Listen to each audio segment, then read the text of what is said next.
j'ai votre attention, je vais en profiter pour me présenter. Lisanne Sabourin, 28 ans, je viens de Châteauguay, une petite ville en bordure de Montréal. J'ai déménagé à Montréal il y a environ 5 ans de ça pour me rapprocher du feu de l'action.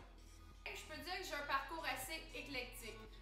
Toute ma vie, j'ai été une grande sportive. J'ai joué au hockey toute ma vie où j'ai eu la chance de travailler beaucoup sur moi, sur ma discipline, ma persévérance.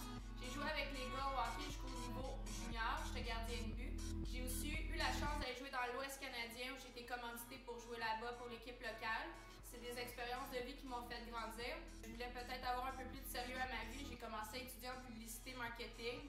Et à ce moment-là, j'ai aussi découvert que j'étais une grande passionnée pour la mode. C'est un peu dû au fait que j'avais plus une selle à mon retour de voyage. J'ai fait un manteau et ce manteau-là, depuis, se vend et revend. Je me donne à 100%, puis j'essaie de voir ce que je pourrais faire de plus, puis je veux tout le temps me perfectionner, je veux être la meilleure. Ce que vous pouvez imaginer, ben moi je peux le créer, donc sky is the limit pour moi. Dans la vie, je pense que je suis quelqu'un qui prend énormément de risques, peut-être même un peu trop. Je me suis cassé tibia péroné, je me suis cassé le pied 3 fois l'année dernière. Je m'entraînais pour faire l'ascension du Kilimanjaro pour la Fondation des maladies du cœur. La seule partie de mon corps qui a été sauvegardée, devrais-je dire, ma main, allant jusqu'ici. C'est un signe du hasard, qui sait. Mais par contre, je fais attention parce que c'est mon outil de travail. Une des choses que j'ai eu la chance d'apprendre au cours de ma vie, c'est que d'être capable de se retourner rapidement, trouver un plan B quand il y a un problème, c'est un atout. Avec toutes mes blessures, j'ai perdu mon emploi à certaines occasions, c'est certain. Puis à ce moment-là, ce que je pouvais faire, c'était m'asseoir et peinturer. J'ai fait une toile pour commencer à une amie. Depuis ce temps-là, j'ai des commandes, j'en ai fait plusieurs.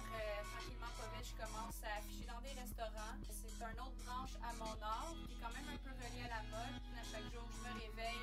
La seule affaire que j'ai hâte d'aller faire, c'est peinturer. Bienvenue chez LSD Lisanne Sabourin Design. Donc ici, cette petite pièce, c'est où, je pourrais dire, l'épicentre de ma créativité. J'ai passé pratiquement les 5 dernières années entre ces 4 murs.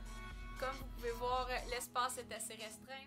Machine assez désuète, c'est sûr que j'aurais besoin d'un petit refresh pour être un peu plus à la fine pointe de la technologie. Ça date des années 1900 fait plus. J'aurais besoin d'investir de l'argent pour me permettre justement d'entrer en boutique, peut-être faire des quantités un peu plus élevées, arrêter de faire du sur-mesure, donc une pièce. Comme fan numéro 1, j'ai choisi Janie Auclair. Janie est mon amie depuis secondaire 1 et me connaît sous tous mes coutures. Je peux dire qu'elle a eu la chance de me côtoyer assez souvent, assez longtemps pour savoir comment je suis passionnée et comment mon projet me tient à cœur. Comme fan numéro 2, je nomme mon frère Dominique Sabourin. Mon frère Dominique, pour moi, a toujours été une référence, un modèle. Je suis sûre qu'il sera en mesure de bien me supporter dans ses démarches et faire en sorte qu'on décroche le 500 000, rien de moins. Et comme fan numéro 3, je nomme mon papa.